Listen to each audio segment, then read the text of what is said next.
هي يا جماعة الغداء جاهز. يلا يا أباه. لحظة لما يجي رشيد وحنان. أباه كذا نرجع. وما دام صفية قد جهزت الغداء نقوم نتغدى وتبعد لي رشيد وحنان. ما أجل ليش تأخر يا صبيان؟ احتمال حنان أخرته لأن حنان اليوم عندها مقابلة واتفقت مع رشيد يمر عليها. المقابلة حق التوظيف. لا مش حق الوظيفة، قالوا عقد عمل مع منظمة البيئة الغذاء حاجة زي كده. فهمت الآن. ما عاد تغدوا إلا لو ما يجي وفد منظمة الغذاء. الحمد لله. الوفد وصل. وعليكم السلام. يا صبيان لا جو الطيب جاهز. حياك. كيف حالك يا ابني؟ كيف حالكم؟ أخذنا. ها يا حنان يا بنتي، نقول مبروك. تقدروا تقولوا يما نص مبروك. نص مبروك. نص مبروك كيف يعني؟ تعاقدت لمدة 3 شهور تحت التجربة. أنت ذكية يا بنتي ومؤكد إنش هتثبتي جدارتك إن شاء الله. إن شاء الله يا رب. إن شاء الله أكون جديرة بحمل اسمكم. الحمد لله الحمد لله. هذه ما لهاش حل يا أبا. تصور الآن المسعد النكاش بيحاربنا في رزقنا. أي حاجة ننزلها للسوق يستورد حاجة مشابهة لها وبنص السعر. والناس خلاص ما عاد يهمهمش الجودة والنوعية، ما يهمهم إلا السعر. هذا الذي كنت أنا خايف منه وأثر على عمل الورش منه كثير يا أبا. إذن هذا الذي يجعلني أنفذ الفكرة الذي فكرت فيه. ما هي الفكرة؟ هيا ذا الحين غدي. نقول نتغدى. يا عصابة وانت يا رشيد وانت يا أمينة أشتيكم لا غرفتي بعد الغداء. هاي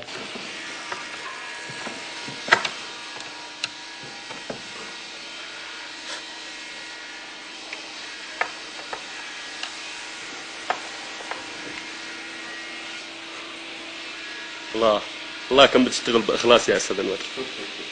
الذي مثلك المفروض يستلم مرتب أكثر من الذي بيعطيك رشيد. ايه يا عبد يا أخي الحاصل. كيف الحاصل؟ أنت تعرف لو عندي مهارتك في العمل صدقني ما أجلس ساعة واحدة في المحل هذا. بعدها بيعتمد عليك رشيد في كل حاجة، حتى الناقص بيعتمد عليك فيه. بس يا عبد يا أخي وين أروح؟ تشتي عمل ثاني في مكان ثاني بالمرتب ضعف مرتبك. مكان ثاني ضعف مرتبي؟ لا لكن رشيد لا الآن في فرصة قال لي بها مختار؟ ايوه سكتة. ايوه مختار. مالك منه ومن خلافة رشيد معه ما دخلنا منهم. بعدها من قال لك ان الحق مع رشيد؟ يمكن يكون رشيد ظلم مسعد ومختار.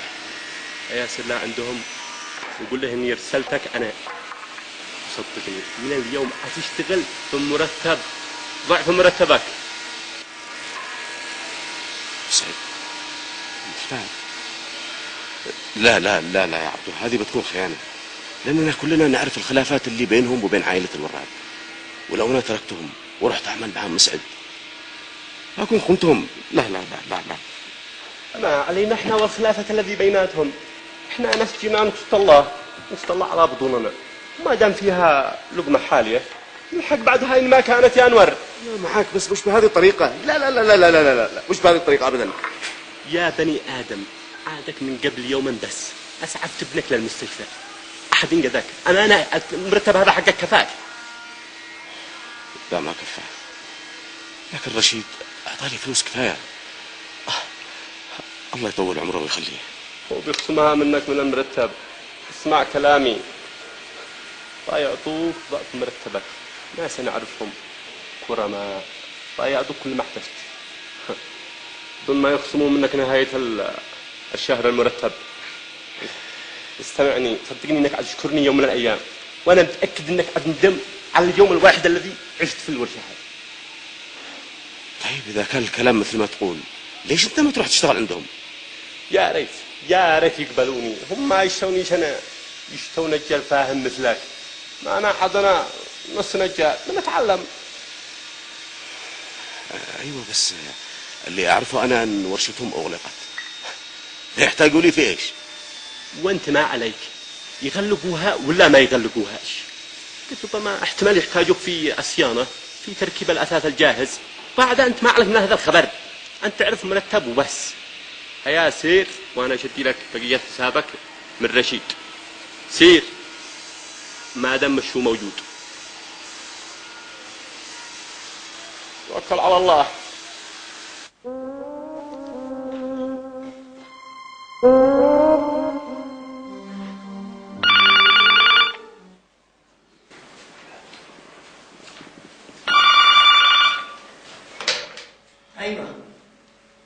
ايوه مساعد.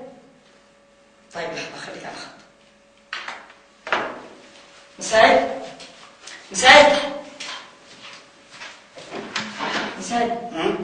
تليفون لك. لي انا؟ ايوه. من؟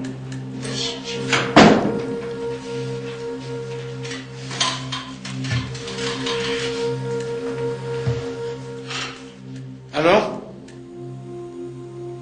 ايوه؟ من معي؟ الحاج ناجي الوراد. يا هلا وسهلا. خير ان شاء الله. خير؟ بكره؟ طيب انا بانتظارك. ما يشتي مني هذا. الحاج ناجي الوراد مش قالوا انه في المستشفى؟ هذا جني بسبع ارواح، قالوا انه خرج اليوم من المستشفى، لكن بيقول انه يشتي يزورنا هو وزوجته وابن بكره. ما يشتوا مننا.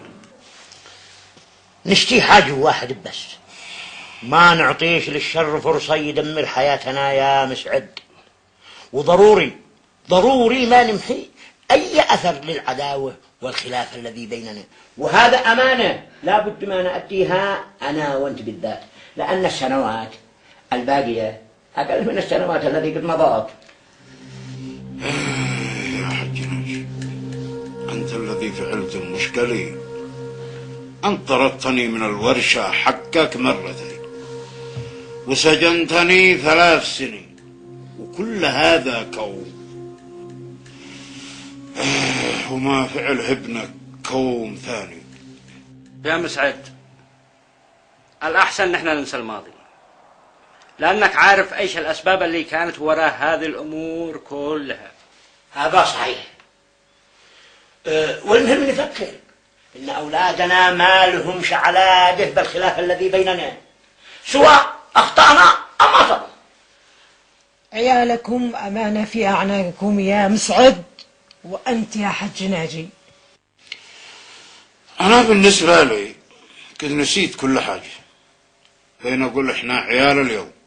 يا ريت. الحمد لله. يا ريت يا مسعد، يا ريت وترد بالسلاء على اليد الذي ترد لك بالسلاء.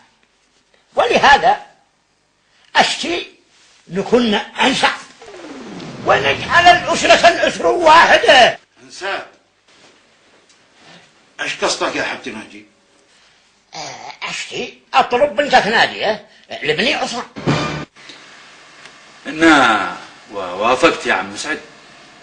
والله مختار في البداية رفضت، حاولت أتعذر لهم حتة إن هذا البنت طالبة بتدرس، قالوا مستعدين ينتظروا لو ما تكمل الدراسة. ما استطعنا إلا أن يوافق. كيف توافق؟ أعني نسيت من هم، نسيت ما فعلها رشيد، نسيت انك وعدتني يا عم مسعد. لا ما نسيت شيء يا مختار، ما نسيت أي حاجة، بس فكرت يا مختار، تعرف يا مختار أنهم هم بأنفسهم أعطوني المسمار الذي أدق في نعش بيت الوراء. اهدأ اهدأ يا حاج، اهدأ. أهم شي صحتك يا حاج. لو تفسخ خطوبة الولد عصام بنت النقاش هذه ما تناسبش ابنك يا حاج. مش وقت هذا الكلام يما، الله يحفظك. هذا الطريق الوحيد الذي نأمن فيها من شر مسعد. يا أمين. الله يحفظكم يابا ويدي لكم طولة العمر إن شاء الله. ولو تزوج عصام ببنت مسعد ما يستشي ذي عصام أو أخوته. ما حد يقدر يأذينا وانتم موجودين يابا. الله يشفيكم. رشيد لا تنسى، لا تنسى يا رشيد، أنت المؤتمن وأنت الوصي، أنت الوصي على كل شيء بعد ما أموت.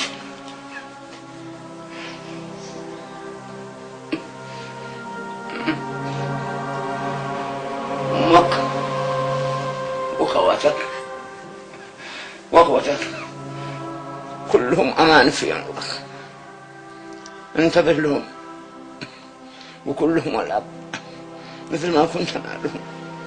كلهم في عيوني وكلنا في خيرك وعزك يا أبا. الله يطول عمرك. انت الخير والبركة يا عم. رشيد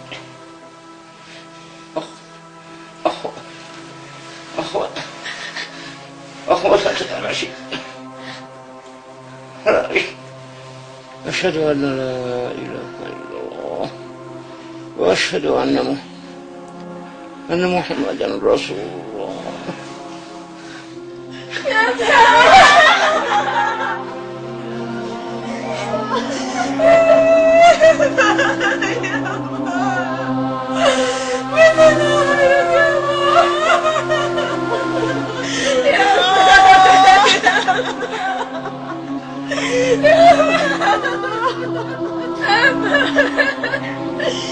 عظم الله الرب. عسى الله خطاك، عسى الله خطاك، عسى الله خطاك، عسى الله خطاك، عسى الله خطاك، عسى الله خطاك، عسى الله خطاك، عسى الله خطاك، عسى الله خطاك، عسى الله خطاك، عسى الله خطاك، عسى الله خطاك. رحم الله الحج ناجي الوراد، كانت زهرة بيت الوراد. الحمد لله الحمد لله. على كل عظم الله أجركم، وأي حاجة تحتاجوها اعتبروا بيتي بيتكم يا بيت الوراد. الله يسلمك ويبارك فيك. شكرا يا مسعد. وأنت يا عصام أي حاجة تحتاجها تيجي لعندي على طول ما تخجل. تمام. عظم الله أجركم وعصم الله قلوبكم بالصبر. بارك الله فيكم يا مسعد. عظم الله أجركم، عظم الله أجرك يا مختار. بارك الله فيكم.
تفضل يا أستاذ تفضل. عم مسعد الأستاذ يشتيكم. السلام عليكم. أهلا يا ابني، أي خدمات؟ عفوا يا عم، أنا نجار ممتاز وابحث عن عمل. يعني قلت يمكن احصل عندكم عمل ولا شيء. عفوا يا عم سعد، انا كنت احسب انه يشتيكم في شيء ثاني. هيا يا اخي هيا. لحظة يا عم، انا جامعي واستطيع اعمل اي حاجة. يا ابني الله يرضى عليك، حتى لو كنت عميد جامعة ايش اعمل بك؟ ما فيش عندي عمل، انا عندي هنا معرض فقط، يعني استورد اثاث جاهز واسوق، هذا كل ما بلان. انا اعول اسرة كبيرة، الله يخليك. انا مستعد اشتغل معكم اي حاجة تشوها، ديكور، صيانة، اي حاجة بالمرتب اللي تختاروا انت. يا ابني لا تشغلنيش الله يرضى عليك، لا تقطعنيش عن عملي. ما فيش عندي اي عمل، رحت دور لك عمل في مكان اخر. قلت لك ما فيش عندي انا ورشة، انا في معرض فقط. هيا العفو منكم يا عم سعد، العفو منكم. لحظة يا مختار، شوف يا ابني، انا ممكن اساعدك وانصحك. الله يخليك. شوف، اخرج من المعرض وروح للشارع اللي امام المعرض، اسأل عن ورشة رشيد ناجي الوراد. ايوه، رشيد ناجي الوراد، اكيد بتحصل عنده عمل، وانا بتصل به واوصي عليك. الله يخليك يا عم. شكرا، مع السلامة. مع السلامة. خاطرك. إنها من سجلتك الحين أرسلتها له عند رشيد الوراد وعادك عاد تتصل به. أنا مسعد النكاش اتصل بابن ناجي مالك يا مختار؟ أو أنا مجنون؟ أحسن. طيب تقول يا عم مسعد لا يمكن يشغله؟ يمكن. كيف يمكن؟ ليش عادك أرسلتها؟ يا مختار قاعد ذكي، يعني الراجل لو خرج من المعرض يروح للشارع اللي امامنا ويشوف الورشه ويروح لها، واحنا ايش نخسر؟ لو كسبنا والله اني شغله ابن الوراد، فيعتقد المسكين انه شغله بحسب توصيتي، وحيكون نفس حلو معنا وممكن ينفعنا في المستقبل. فهمت ولا لا؟ ذا الحين فهمت. الله انك عبقري. داهية.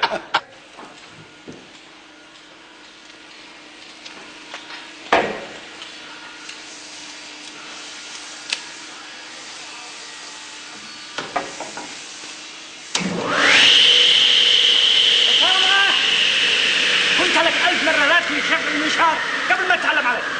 يا ابني هذا عيق عدك. يا عم رشيد هكذا ما تتعلمش، خليني احاول، اشياء ساعدك. ما تقلقش، عتتعلم وعجل وخليه تساعدني، لكن الآن روح دور لك أي شغل ثاني واترك المنشار، وأنا لما أرجع من خارج أنا أشجع قطع الخشب. ليش أدخل يا عم رشيد؟ أيوة، إذا جاء كريم زوج أختي قول له إن أنا انتظرتك كثير وإنه لازم يسبقني للبيت. تمام؟ واترك المنشار.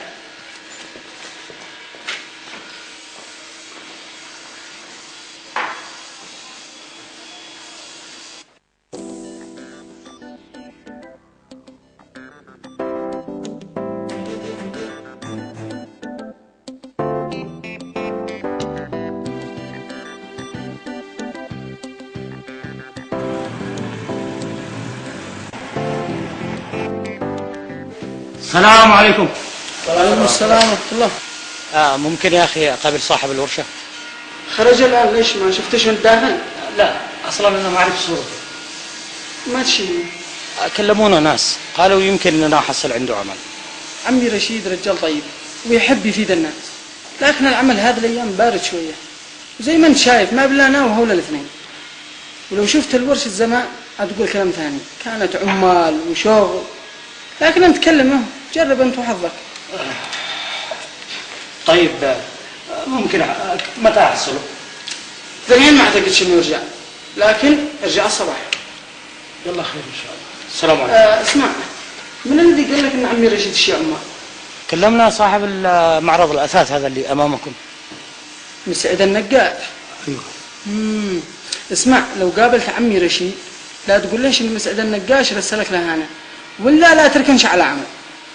ليش؟ بينهم خلاف ولا شيء؟ خلاف؟ قول خلافات.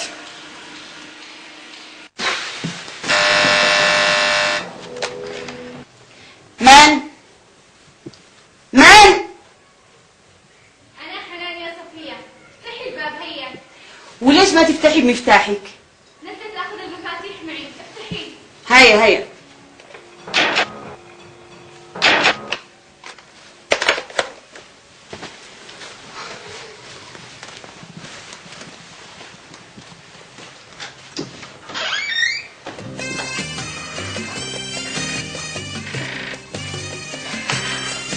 السلام عليكم. وعليكم السلام.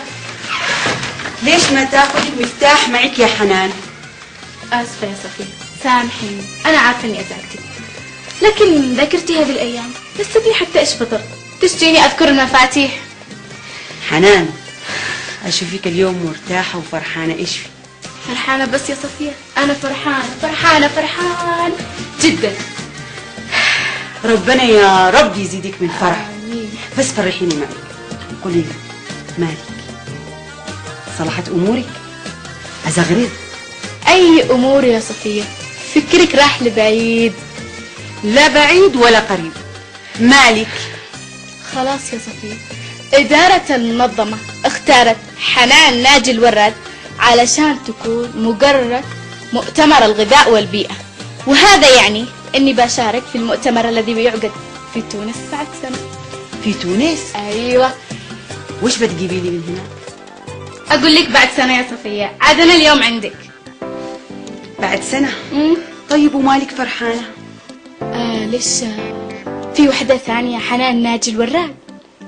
أوه ربشتيني، الله يهديك يا حنان. قلتي لي إنك بتكوني مقربة الغذاء والبيئة؟ مقررة الغذاء والبيئة يا صفية، مش مقربة. يعني تقدري تقرري إنه ما يعقدش هذا مؤتمر الغذاء. حرام عليك يا صفية، أنا منتظرة هذه الفرصة بفارغ الصبر، تشتيني أنا اللي ألغيها؟ الله، البيئة قصدي الديست الروز فوق النار لا يحرق. أقول لها مؤتمر الغذاء والبيئة تقول لي الدست الروز. عجائب.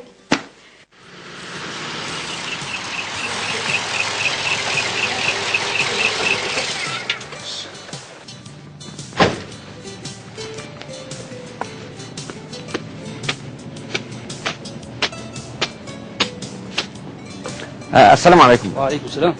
ممكن أكلم صلاح ناجي الوراد؟